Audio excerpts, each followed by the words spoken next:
सोचल सपनवा सब बेकार हो गई।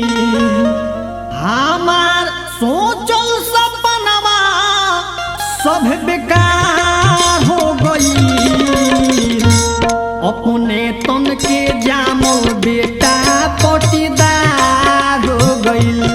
अपने तन के जामल बेटा पटीदार हो गई। हमार सोचल सपनवा सब बेकार हो गई। हमार सोचल सपनवा सब बेकार हो गई। अपना तन के जामल बेटा पटीदार हो गई। अपना तन के जामल बेटा पटीदार हो गई।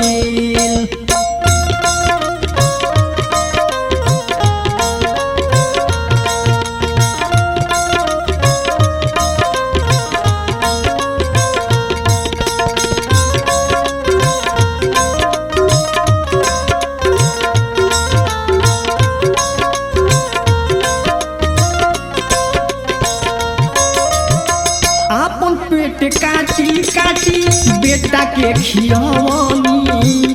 कार जाके काढ़ी काढ़ी बेटा के पढ़वनी।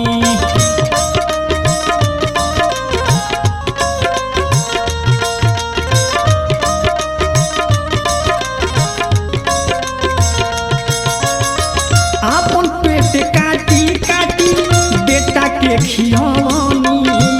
कार जाके काढ़ी काढ़ी बेटा के पढ़वनी।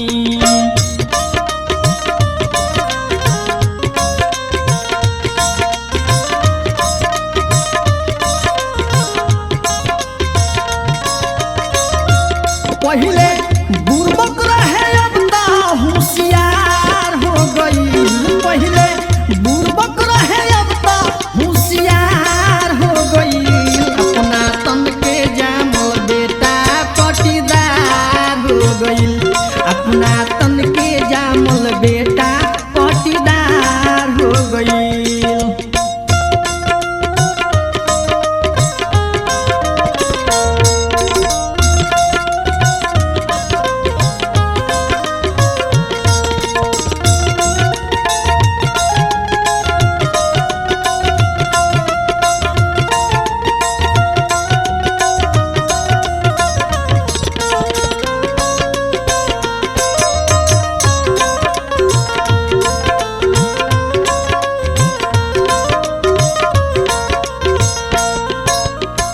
बेटा के कमाई से की नाता ना दवाई हो।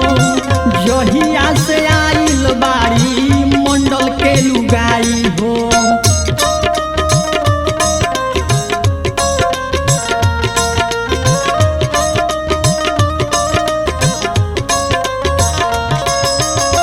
बेटा के कमाई से की नाला ना दवाई हो।